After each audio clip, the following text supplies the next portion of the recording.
Hello, everybody. Welcome to another episode of In Conversation Live. It's lovely to have an audience with us. I think we've got more than 400, maybe 500 people watching. So you're very welcome. And don't forget to send in your questions. I'll try and get through as many of them as I can. Well, we've got a very distinguished guest with me this evening. We're using a studio format rather than Zoom, so I'm hoping it's going to run smoothly. So Terence English, of course, famous cardiac surgeon and the surgeon that performed the first successful cardiac transplant operation in the UK, also president of the Royal College of Surgeons and master of St. Catherine's College, Cambridge, as well as so many other things. He's done the BMA, the GMC, and so on. So many aspects of his very successful career that we can cover this evening. But Terence, if I can call you that, Sir Terence, I call you Terence. Terence, let's go right back to your origins, the beginning of your career as a child in South Africa. Yeah. The fact your father died when you were only 18 months old. Tell us about your childhood. Well, it was a very happy childhood because although my father had died and so that I never knew him, I had a most wonderful mother who managed my sister, who's 3 years older than me, and me to grow up in a real loving family atmosphere in Johannesburg, which is where my father had worked. He'd been a mining engineer and died of silicosis as a result of his exposure to silica dust underground. And we had a very happy childhood. I was sent to boarding school in Natal, 350 miles away, when I was 10. And the reason for that was because my mother felt that I was in too feminine an environment, in that she and her beloved sister was also, they were both widows, and Doreen had two girls, and my mother had a girl and a boy. So I was the only masculine person around. And so she sent me off to a boarding school to help sort that out. And Cornwallis was okay, but I then went on to Hilton, which was a very fine school in the Midlands of Natal, situated on 2,000 acres, which had originally been owned by my maternal grandfather, who was a farmer. And that's where I learned to love the land, because every weekend, every Sunday after chapel, we would be dispatched from school grounds and given a sandwich and told not to come back until 5:30, but to roam the surrounding countryside and the river and the mountains and so on. And yeah, it was an unusual school, but a wonderful experience. But my father died when I was 15, and I know what it's like to be brought up without a dad for not as long as you. But were there financial issues in your family? How did your mum get by with no husband? Yeah, well, she had a small pension from the mines because my father had died as a result of working underground on the gold mines of the reef. And she also was helped by a family trust, which was started by my grandfather's youngest brother, great uncle Fred English. And he's the only rich English there's ever been, but he was very rich. Right. And so he paid for the education of my father, for example, and the two eldest children to come to England to be educated. My father went to Tunbridge and then the Royal School of Mines, and paid for our education. The trust paid for our education. Right. And then when I was 21, doing mining engineering at Witwatersrand University, I inherited £2,000 from the termination of the trust. Right. And that made me think that I thought then I might be a better doctor. Quite a mining switch engineer. from mining engineering to medicine, but Yeah. I think was your mother's My brother mother's a doctor? youngest brother Youngest was brother. a surgeon, and Right. he was a truly wonderful man, and had been educated in Edinburgh, fought during the war, came back to South Africa, and I got to know him and admire him hugely. And I think that was a big factor, certainly, in my decision to change course. And there were tell us then about your rather unusual progress through medical school. I mean, first of all, how did you get into Guy's medical school from South Africa? That can't have been easy. Well, I wrote to the dean, and I received a reply a few weeks later saying, English, you must, if you get your BSc engineering and we'll take you. Boom, that was it. And I think my professor and one of my lecturers had provided references, which may have been good, I don't know. But so I came to England on that basis in 1955, arrived in the middle of winter in January, and found it bitterly cold, very dirty, and somewhat unpleasant. And was told that I couldn't start my medical training at Guy's until September, end of September. And so I ended up using the intervening period to work in mining exploration in Canada, in far northern Quebec, and then in the Yukon, and had a wonderful time there.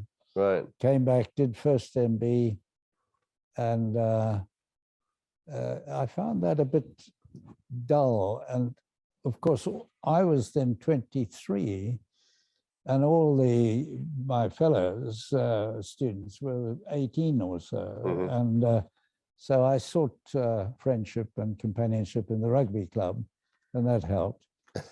But I then went back to Canada for the long vacation again, and had a very interesting time doing geophysical work in northern Quebec. And returned to a small little flat in Earl's Court with the books of physiology and anatomy to cope with. Mm. And after 6 weeks, I just couldn't handle this. And I went to the dean and I told him, I said, look, I'm sorry I've wasted your time, but I'm going back to what the call of the wild, as it were. The profession I've been trained in, I put it. Right. But it was the call of the wild. And he said, well, English, you're old enough to know your own mind. And he showed me the door, and that was that. But it took a while, but I realized I'd made a huge mistake. And how soon after making that decision? Very soon, Roger, yeah, very soon. Because it's quite a thing to walk into the dean and say, I'm quitting. I know, I know. It was made, but it was the bad decision. But I felt then that I couldn't do anything about it, so I went back to Canada. But I then, after 9 months having left, I wrote a superb letter to the dean asking whether he would have me back, and if he did, he could be sure I wouldn't let him down. And I got this wonderful letter back, which I've still got, short and to the point. It read something like, given the circumstances, English, we're prepared to readmit you to your studies, Dr. Houston. So I came back and I worked very hard. Yeah, and then you're like a model student, but well, you also played rugby for Guys. Yeah, after the first year, I gave entirely to get through the Richard second MB, you know. What position in rugby did you play? Well, I started on the wing, but I wasn't quite fast enough, and I ended up as a flanker, blindside wing forward. And I had the great pleasure of captaining Guys when, for the first time for 13 years, we won the Inter-Hospitals Cup, beating St. Mary's. Right, who were a good rugby team. They were good. We had been a very good rugby team before the war, because a lot of South Africans came, and we were one of the. We are, I think, the oldest rugby club in the world, Guy's Hospital. Right. Yeah. So then let's go through your training, and you passed your exams, and then you were thinking about being a cardiologist originally, was Yes, that right? I loved the clinical time at Guy's. We got very good clinical training, and I loved cardiology, and I could understand it. It was all engineering, you know. There were pumps and pressures and resistances and goodness knows what.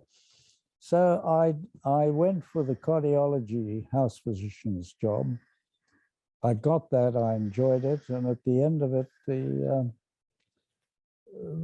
my boss said, "What are you going to do, English?" And I said, "Well, I'd like to do cardiology, sir." And he said, "Good, good.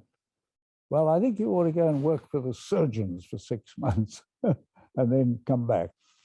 And I remember saying, "Well, I don't think Sir Russell is going to be wanting to train would-be physicians. He's looking for surgeons." And Dr. Baker said, "Leave it to me, English." Those were the days. That's Sir Russell Brock, who very, very famous cardiac surgeon. Did the first mitral valvotomy, did he? Yes. With his thumb or with an instrument? With his fingers. Yeah.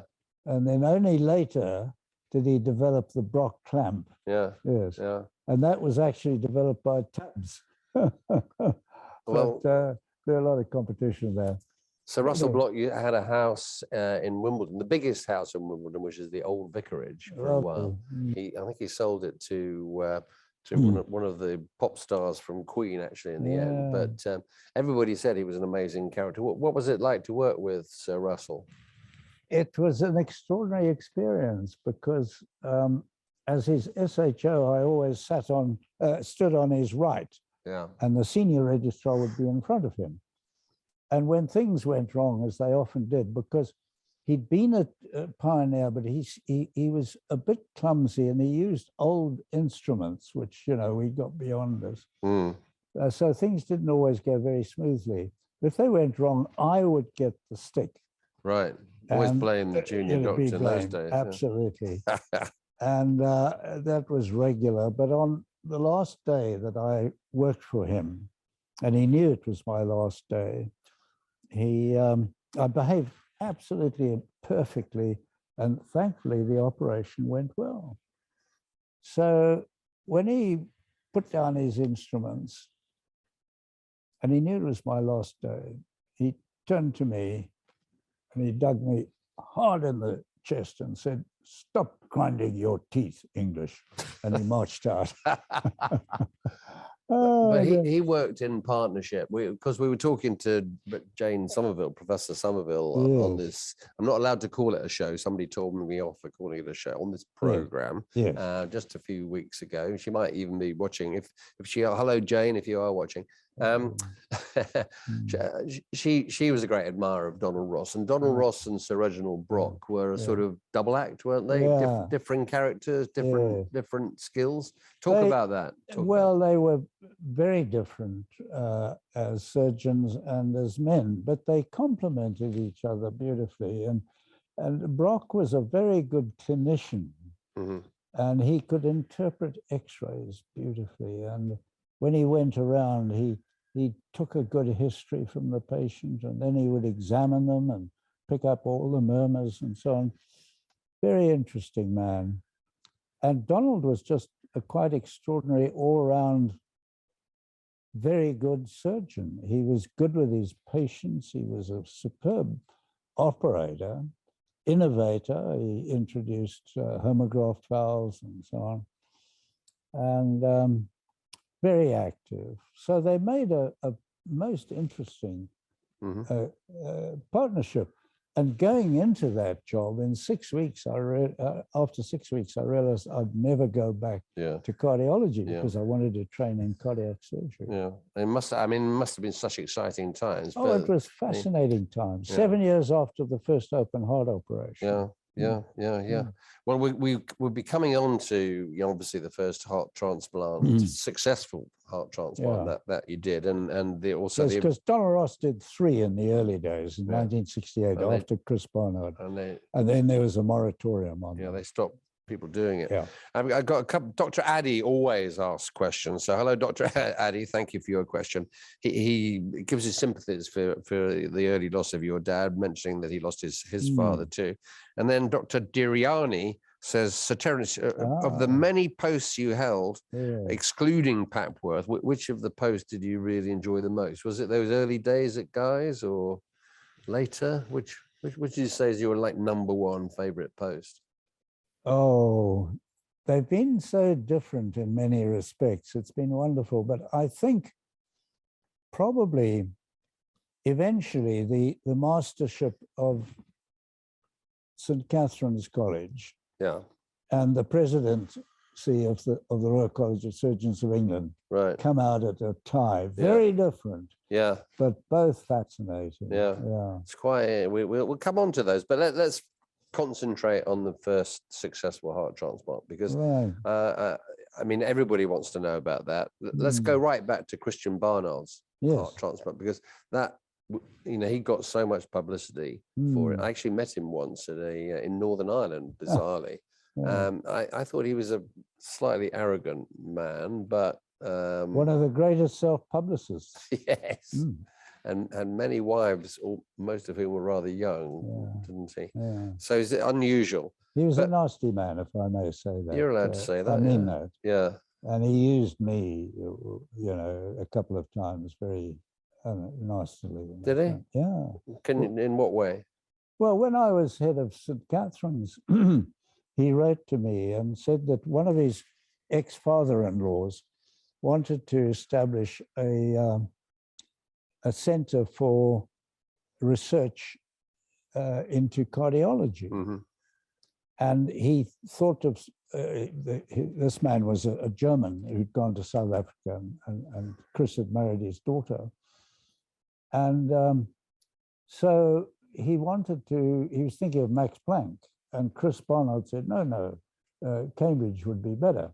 So he phoned me up and he told me this, and I was thrilled to hear this. I went to see the Vice Chancellor, and he and the Treasurer both agreed they would be delighted to have this money, large sum of money, to establish a research group of course, named after this man.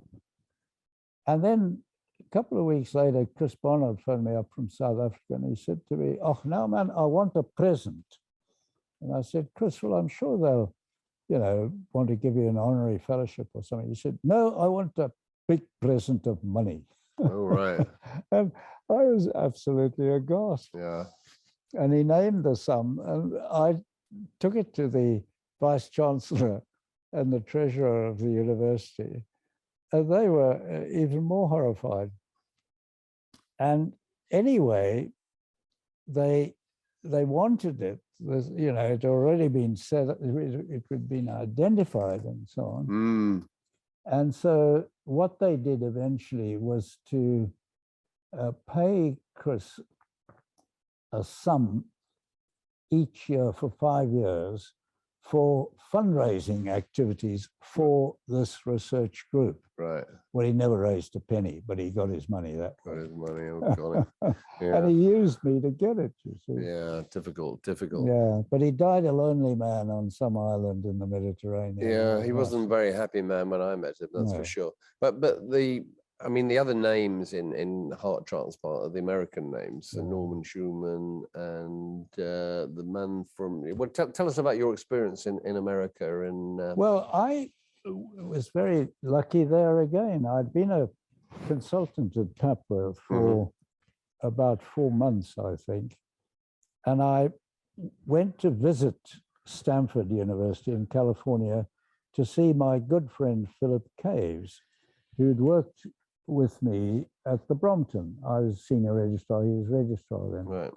And he was a very bright, decent Northern Irishman.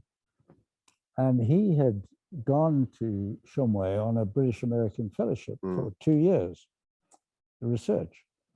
And while he was there, he had perfected the transvenous biopsy of the myocardium, which transformed the management of transplant patients, because by getting a piece of muscle, say at 10 days, you could tell early whether there was rejection or not, much earlier than the existing techniques. And so I went to see him, and not knowing that he'd become chief resident of this program, it impressed Shomai enormously. And he had great enthusiasm. Shomai's in Stanford. Yes, he led the California. team. Led the team there. And and Philip was very keen to start the program in Britain. And he was going back as professor of cardiac surgery to Glasgow. And the plan was that is where there would be the first center. And he was working towards that when he died on the squash court, age 37. He had a terrible family history of heart disease. And this was just an enormous tragedy. But I had known then, Philip and I had, been communicating and so on. And so I carried on, and took 5 years. And then when I was ready, had the right team around me, histopathology, immunology, ICU. All at Papworth. All at Papworth. Yeah. There's a long Which is story. a small little hospital north of Cambridge, isn't it? Absolutely. Yeah. It's not the place you'd imagine the first successful heart transplant to be performed. And Roy Kahn very much wanted me to do it at Cambridge, because he already had a unit there. And I started with that idea, but it wasn't going to work out, clearly. And so I decided we had to do the whole thing at Papworth, which caused a bit of a rumpus in Cambridge. But anyway, when we were ready to go, I presented my protocols to the Department of Health and was interviewed by what was called the Transplant Advisory Panel. And they said, it went very well. And I went away feeling, gosh, things had gone well there.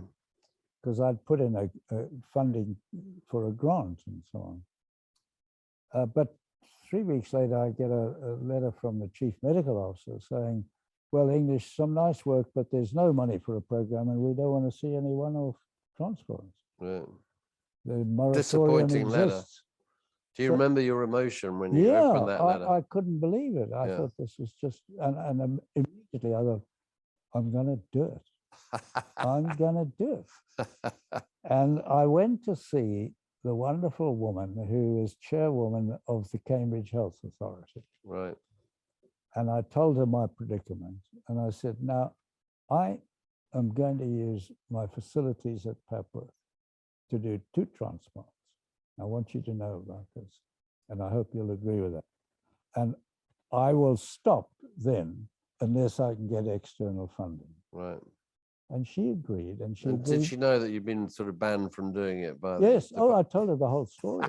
Yeah. And so she was marvelous. And she, I said, but you mustn't tell anybody. And the treasurer of the health authority was there. He knew. They kept it a secret. Right. And then I went ahead quite soon, 2 months after that. Roy Kahn was out of town, but his senior registrar was very good, and he got it done up hard for me. From a car accident patient or something like that? From a car accident on the M11, yeah. Right. And because there were issues in how long you could keep the heart alive. Well, that's where all my research had taken place. Yeah. And I reckon I could do at least 6 hours, actually. So, yeah. So with it, we could get hearts from brain dead patients from all over the UK. And indeed, I went to Finland once and got a heart from there and so on. So anything up to 6 hours, I was comfortable with. And there weren't the problems with the definition of brain death? Huge problems. Yeah. Who was dead and who wasn't? Against it, yes. Yeah, yeah. But it wasn't, this is interesting, Roger, because the brainstem death was not designed to cater for having more donor organs for the public. It was designed specifically for the intensive care units who had patients with severe head injuries who came in, who respiratory center had been knocked out with the brain injury. So they were put on a ventilator straight away, and they were never able to be got off the ventilator. No. And so they would sit in the ICU for 2 weeks, 3 weeks. Effectively brain dead, but the base of the brain was absolutely working. So that, but on the ventilator. Right. And so this was eventually, they complained about how, what were they going to do about this? And brainstem death was then defined. Right. And it was defined very clearly and correctly. Yeah, yeah. But there were those in the profession who wouldn't go along with it, including the two cardiologists at Papworth and Bernard Levin, of all people. Right, yeah. I remember him from Brains Trust, that radio program. Anyway. Well, there's a question from Cleoniki Papadimitriou. Dear Sir Terence, I'd like to ask you if you ever felt scared when you were working in cardiology and with cardiac surgery. Did you ever feel fear and anxiety that something might go wrong? I mean, probably you did. What are your thoughts about that? Well, Dimitri, inevitably, there were times when I was very apprehensive about what the outcome was going to be. I would always, the first, 30 or 40 cases, I always went to take out the donor heart myself, because I wanted to be sure, as sure as I could be, that it was a good heart that going to work. And I flew off with my nurse and my technician, and we did what we had been doing in the laboratory and got it cooled down very quickly and stopped with cardioplegic solution, put it in a box, bring it back to Papworth, and then put it in. But there was always, there were many areas of complication. You had to get the communications right between the two. And the problem with the first transplant and why it was not successful was because he was sick and he arrested while or just at the beginning of being anesthetized. So I was phoned at Edinburgh Hospital, where I was taking the donor heart out, to say that he'd had my anesthetist, who was a very good man, phoned to say, listen, Terence, this has happened. We tried to resuscitate him. We've got him on bypass, but I don't know if he suffered brain damage or not. Terrible decision, one of the most difficult in my life. Yeah. I knew that the only hope for him would be if I transplanted him and he wasn't brain damaged. Yeah. But I also knew there was quite a serious chance of him being brain damaged. Yeah. So I went ahead and he was. He was brain damaged. And that caused his death later. How long did he survive for? After? 17 days, I think. Yeah. And then the roof fell in. Yeah. But they didn't know. Was there publicity around that? A lot of publicity? There was, but I'd arranged I gave one interview at the beginning, and after that it was all handled by the regional press officer, and I kept him informed. But what they didn't know was that I had the second one up my sleeve. Right. We had to wait a long time before I got another donor heart from the same senior registrar when Roy Kahn was out of town. Right. And that one went into Keith Castle. And he became famous because he survived how many years? He survived 5 and a bit years. Yeah. And he wasn't a very good candidate because he was 54, I think. He had bad peripheral vascular disease. He had an ulcer, and he smoked like a trooper, which I could never get him off afterwards. But there we go. Did he die of a cardiac complication in the end? Or he died of accelerated cardiovascular disease, which came late to these patients. There was the early rejection, and then after a while, the rejection continued to affect the intima, the lining of the coronary vessels. So you got coronary artery disease in the donor heart. Right. And that's what he died of. Let's talk a little bit about rejection, because another of the, I mean, we've talked about preserving the heart during the transplant and about the definition of brain death. But I mean, the other element was the immunology, which was being evolved. It was. It was fairly crude at first. Yeah. And I kept very much in touch with Stanford.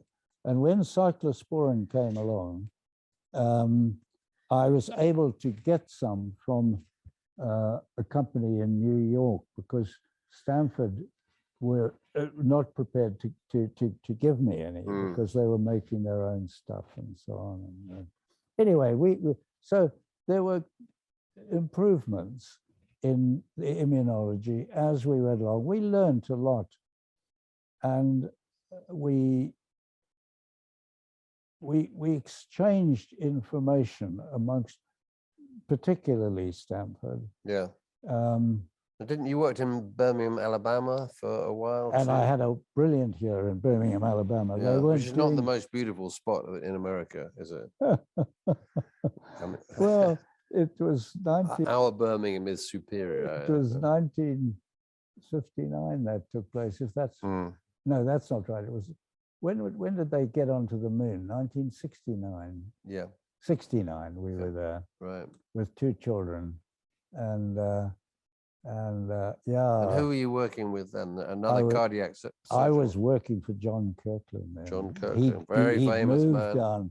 Yeah. He'd accepted me when he was at the Mayo Clinic. Right, right. But then he moved down there, tempted by the governor of Alabama, who was in the process of building the university into one of the great universities in the South, and hiring all these top people with reasonable salaries, but giving them complete carte blanche over what they, wanted to do with the department, and that's what appealed to Kirkland.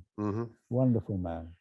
So Peter Njoko says, "Dear Sir Terence, how do you inspire a transplant team to stand by you and remain steadfast in spite of a high-risk profile? I mean, which includes the media. Let's talk about that. How do you get the team to support you, to work with you, and how do you, when you're, there must have been a sort of media storm around you when the second heart transplant actually worked. Was there?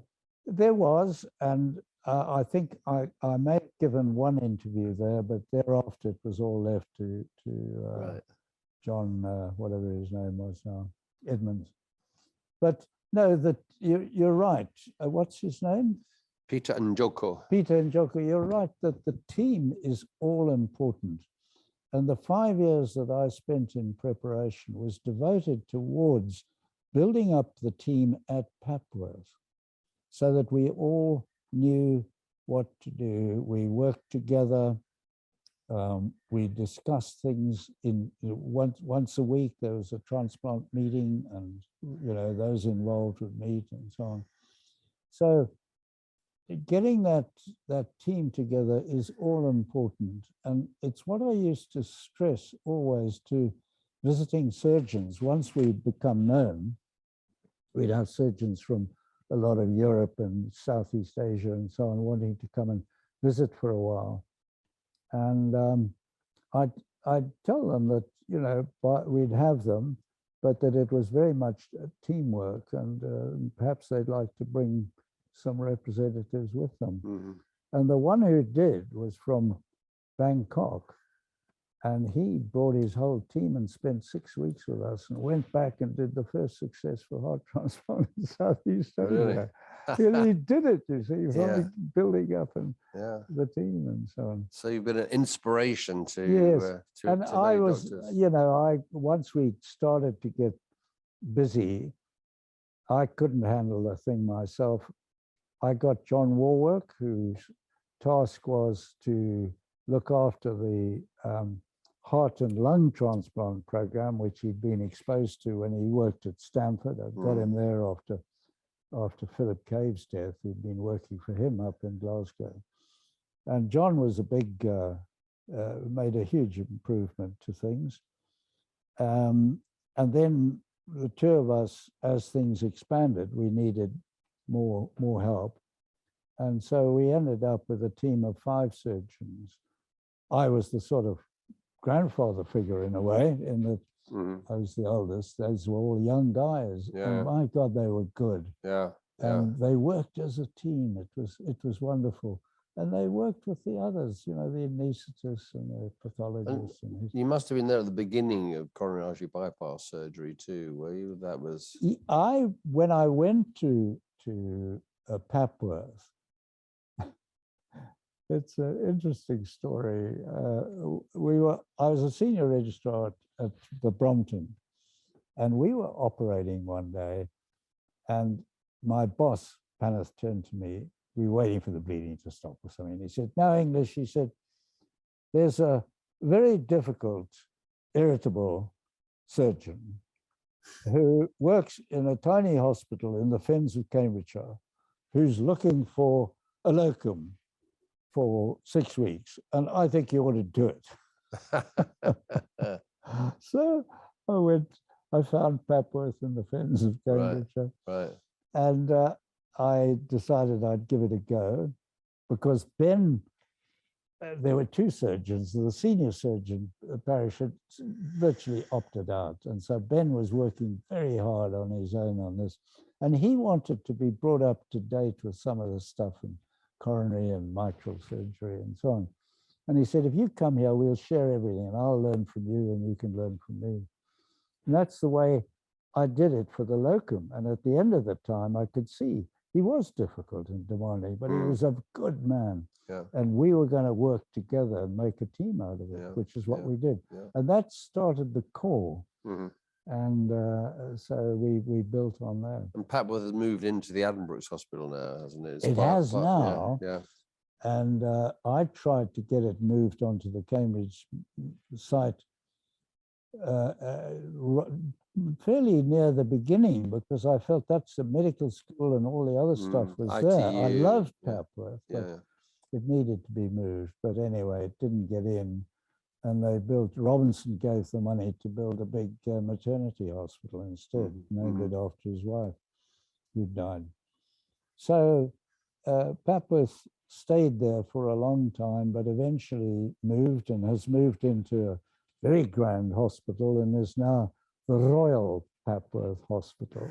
Well, a couple of other questions, to actually quite a few here. Yeah. Sally Tabor, we often see her at the RSM, says she worked for Roy Khan and Sir Roy Khan, and came to work with you for a month, so she sends her regards. Thank you. And Clive Hepworth Thompson says had a remarkable career, but there are two omissions from your resume: your time as audit commissioner and your remarkable visit to Concordia and Nanga Parbat. Do you remember those? Does that ring any bells? Nanga Parbat? I'm not quite sure where that is. You know, I'm not sure about that either, but we did some very difficult journey together. Where, of all the places you worked abroad, where were there any, and you must have operated abroad in some places. No, I don't think I ever did that, because I didn't like the idea of surgeons coming on, doing an operation, moving on, and so on, disappearing. Yeah, no, I think the first question from Sally was, what? Well, she just sent her regards, yes. and well, I send them back to her. I remember her very well. She was great. And then the question that followed was about, before going to Concordia, the audit. The audit commission. That was audit fascinating. Commission. Okay, yeah. Fascinating. Because we mustn't talk just about heart surgery. No. And we'll come on to the Royal College of Surgeons and Cambridge as well. Yeah. Well, the audit commission, out of the blue, I was asked to serve on this, and I went into it. And this was established by Margaret Thatcher. Oh yeah. And Iron Lady. Yeah, and she wanted to bring medicine into being looked at critically in terms of its costs and benefits and so on. Right. And the audit commission had started, but tackled this project very successfully. And then I became a member of the audit commission, and it was fascinating because we had all sorts of interesting problems within the economy, and some of the companies and so on being looked at and helped and health economics, increasingly important, especially in a sort of in a cash restrained system. Yeah. Last question on the heart, and then we'll move on to the Royal College of Surgeons. So Shola Dada, thank you, says, thank you for the lovely conversation. What are your thoughts about the recent pig heart transplant? Although the recipient only lived for 2 months, at least it allowed him to do things that he couldn't have done before he died. So yes, it was very interesting hearing this, which I did very early on. And the two surgeons in America who were equipped and ready to do this were Bart Griffiths in Philadelphia, where this one was done, and my friend and ex-trainee Chris McGregor at the Mayo Clinic. And Chris provided a lot of the immunology for Bart to use in this case, I know. And they added a human genome to the recipe. But so I wasn't terribly surprised to hear it. I thought it was badly handled by the press. And when they announced that the patient had been judged to be too sick for a human heart transplant, so they'd done a pig heart transplant, I thought that does not make sense. No, no. And anyway, they got some very weak press then.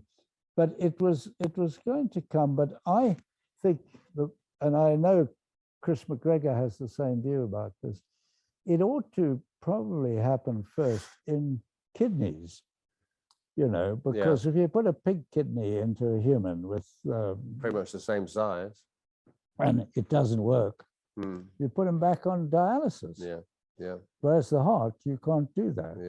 Yeah.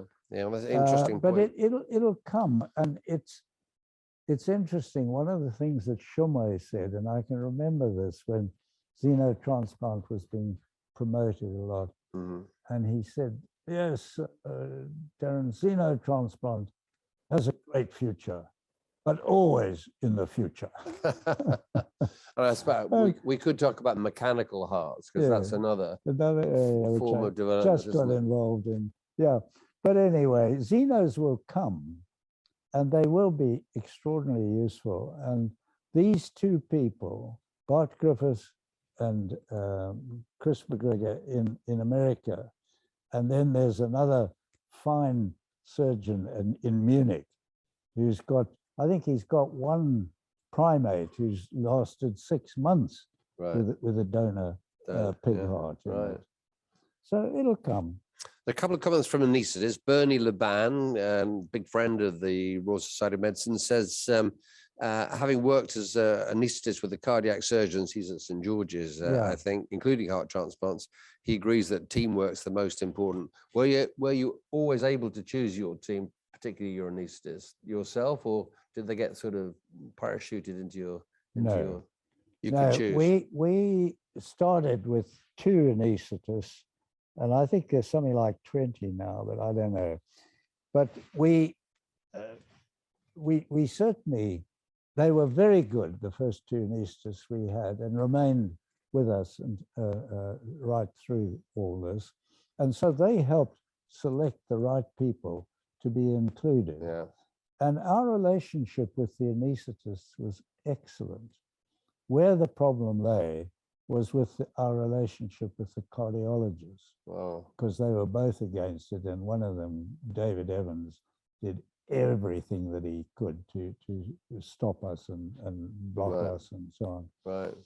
But the anaesthetists were very good indeed. They provided the aftercare as well. Yeah, of course. Well, yes. I mean, what would happen is that I insisted that our SHO and registrar should be at least involved in the ICU for the first 24 hours. And then if the patient was going to stay there for much longer, went on to primarily the anaesthetist looking after it. But they started from, the beginning, but the surgeons were there as well, because it's such good training. Well, Peter Bothma, South African spelling, he says, thank you for a wonderful talk. I noticed with pleasure you talk with respect of your anaesthetist. Unlike Christian Barnard, wouldn't even talk to his anaesthetist, apparently. Well, Chris was a very flawed man. He was I mean, we're all flawed, but he was flawed more than most. And the last question on heart transplants, there are loads coming through. Paul Cantor says, thanks for the comments. Pertinent to the cost-benefit issue, has the trend for regionalising heart surgery in the UK improved the outcomes for patients? The regionalisation, because they closed a lot of units down, didn't they? It's because it's been so well controlled by the Super Regional Services Advisory Group, who fund the regional units, fund all the national units. And you put in the end of the year what you need for a budget, and they will provide that. So when I reached peak of what we could do at Papworth, it stopped. The same with Magdiaku, stopped. Went up to Newcastle. They got that one going. When that was really going well, then they got one in Manchester. It was very well controlled. That was Department of Health, I suppose. Department of Health did an excellent job. Yeah. Not everybody speaks highly of the Department of Health. No. In fact, Harry Theron says, what advice would you give new doctors entering the NHS with its current struggles, knowing what you know now? What advice would you give to younger doctors? I think we have a lot of younger doctors watching this. Yes. You know, that's such a difficult one, because I believe the training of doctors, and particularly of surgeons, has been so adversely affected by the European Working Time Directive. Yeah. 48 hours, you know, it's impossible to, we had to give up the firm structure. The firm structure was so good, and it could work up to 60 hours. Anything below there was going to go. Yeah. But you joined a firm, you had your patients, you presented your patient to the senior registrar on the daily round with him, to the boss when they came around a week or twice a week, and you were very much part of the team at both houseman, registrar, senior registrar. And this was a wonderful way of training. And during my training, my era, I think we did a survey once, and the average was about 30,000 hours of training during our very long training. Because it was a long training. I was 40 when I was made a consultant, but then I'd started very late. Whereas now, that compares to about 6,000, which the trainees are getting. And they're coming out much less experienced than we were.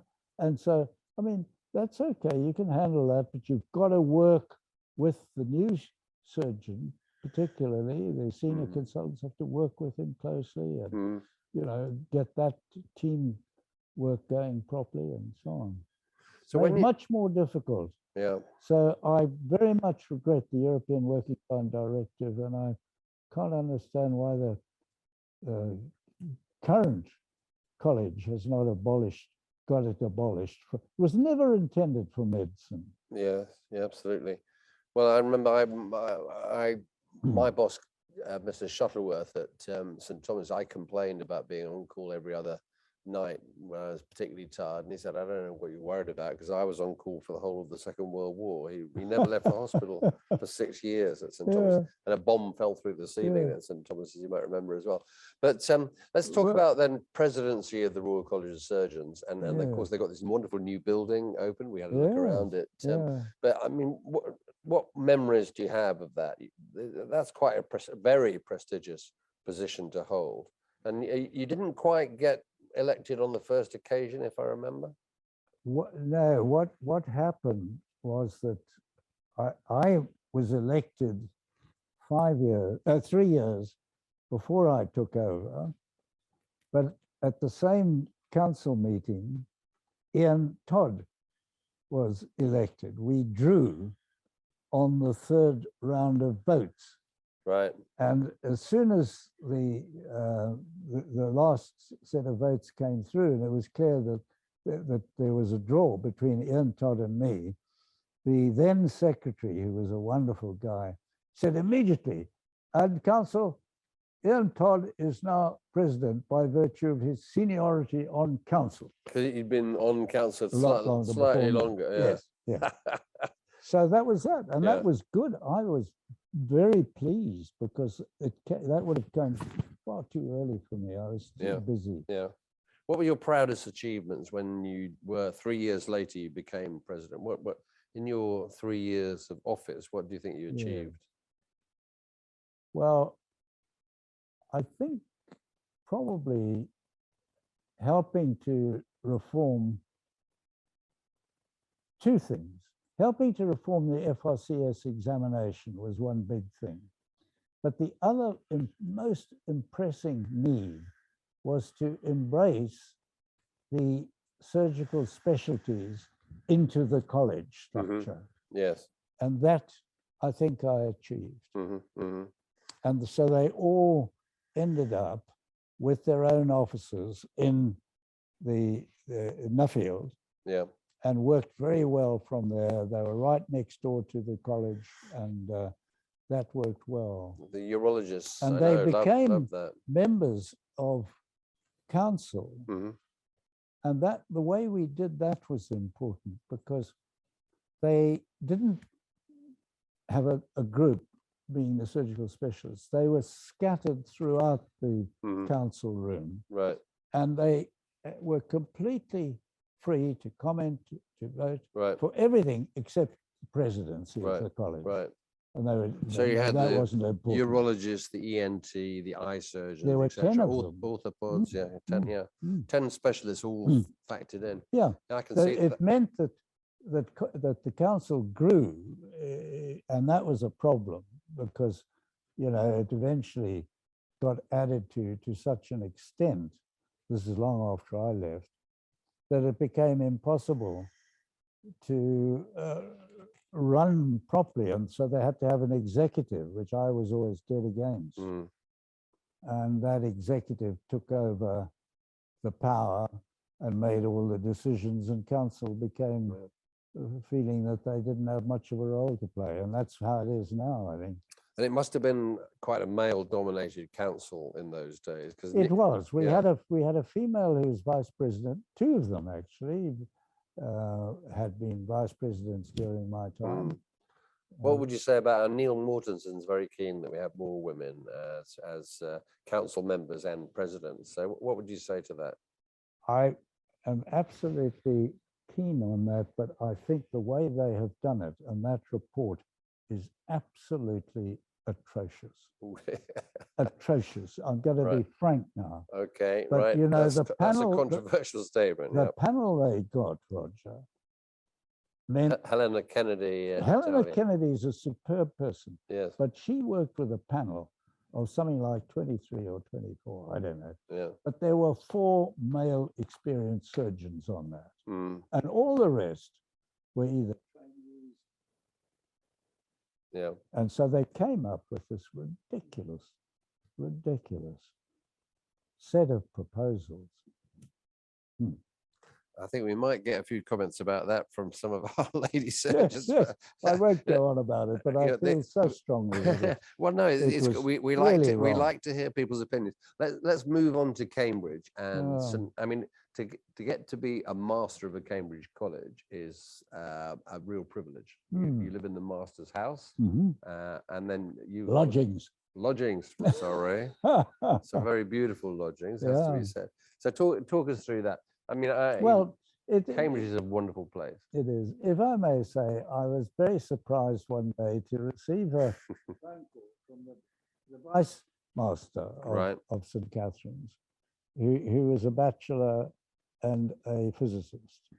And he said, well, now, Terence, we would like to include your name in the shortlist for the mastership because it's coming up. And I said, well, I'm sorry, but I don't know anything about really the college and much. I knew a little bit about it, but not much.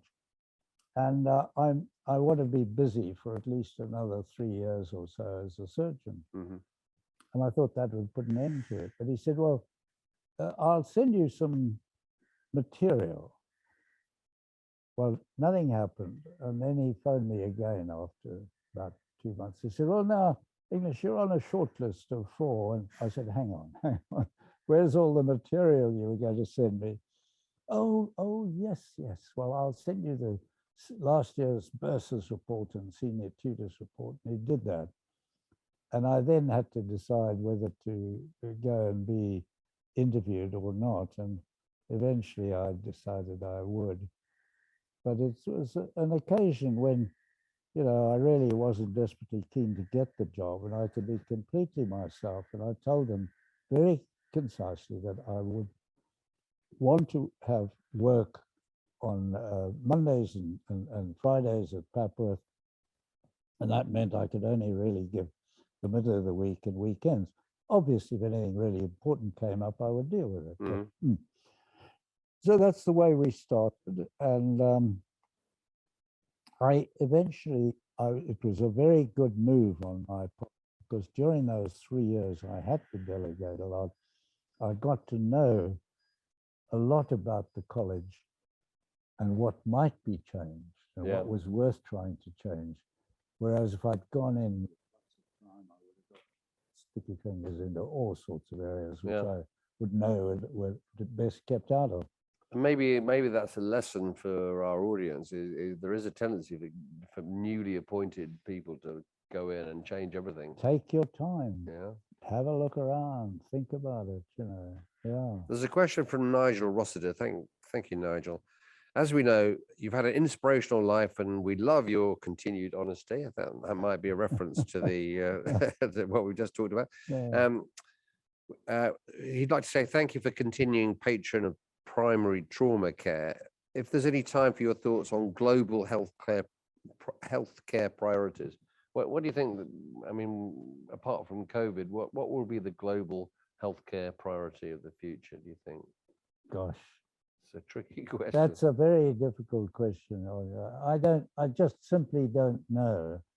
I mean, we have, I say we, John Beavis and I, he died sadly, my great friend, nearly 2 years ago now. But we started bringing courses in primary trauma care to rural doctors in different parts of the world and deprived parts of the world. And that worked very well. And we worked first in Pakistan. And by the time we left, we'd trained over 2,000 rural doctors in Pakistan. Because you go into one area and you teach the trainers, and they take it forward. And you're there long enough for them to really yeah. But it's all dependent on volunteers from here going out and helping. And being good teachers. And we went from there to Gaza, which became one of my great interests. And what was it? I mean, Gaza's had such a terrible time with bombing and destruction there. Terrible time. And it was after we'd left Pakistan a couple of years, 2008, and John Beavis, who I'd worked with in Pakistan, said to me one day, he said, Terence, what about Gaza? Now, I didn't know anything about Gaza. And I said, well, what about it, John? He said, well, we ought to go there. We ought to go and see if they'd like the primary trauma care course. And so we got in touch with Medical Aid for Palestinians, who got us our passports from the Israeli Defense Force, and we went there and we visited all the hospitals up and down the strip, and then met the senior surgeon in the main hospital, chief hospital, Nasser Shaban, wonderful man. And he was the key because he was keen and he helped us with the first courses, selecting the right people to go to them, making sure that the ones who were picked as trainers were the right people from the initial courses and so on. And it's been a great success there. But inevitably, the blockade has destroyed so much of the health service that we were in great demand for all sorts of other things. Yeah. And our major contribution has been in complex limb reconstruction. And this is a result of Israeli fire across the fence at the time of the, there was a big movement, come back to Pakistan, or, you know, refugees wanting to come back. And so there were demonstrations by young people on the Gazan side of this, and they were being picked off and being shot through the knee by high velocity bullets by the Israeli snipers, which would just make a terrible mess. Putting them back together again. Of course, David Knott goes out there a lot as well. Yeah. He's been to us once, I think. Yeah. But, anyway, so Gaza has been, it's such an interesting country because the Palestinians there are such really fine people. They do the best they can with this terrible situation they've been in, being blockaded. Last question, because we're running out of time. What's your proudest achievement? Is it that first successful heart transplant, or what would you say the thing that you're going to remember most fondly? I think possibly my involvement with Gaza. Right. Yeah. And are you going to write a book about that? Being able to do what we did there. Yeah. And hopefully still will continue.